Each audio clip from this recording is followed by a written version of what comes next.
जय हिंद, जय भारत. मित्रांनो, कला ही कुडा जन्माला येते.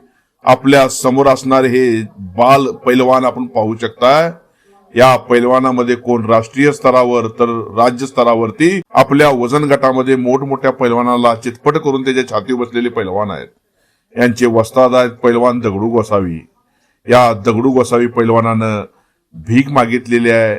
त्याचबरोबर 40 पैलवानांची भांडी घासून पैलवानकी करण्याचं महान कार्य केलेलं आहे. हा पैलवान एक मोठा पैलवान जरी नाही झाला तर आतापर्यंत जवळजवळ 90 पैलवानांना कुस्तीचं प्रशिक्षण आणि संस्कार शिकवण्याचं महान कार्य केलेलं आहे. यांची नम्रता पाहिल्यावरती आपल्याला समजतंय मित्रांनो की पैलवान कसे घडवले असतील. तर या जातीवंत पैलवान दगडू गोसावी याला माझा सादर प्रणाम आहे.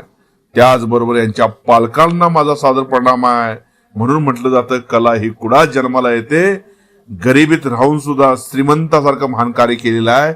तर या दगडू गोसावी पैलवानाला माझा सादर प्रणाम आहे. जय हिंद, जय भारत.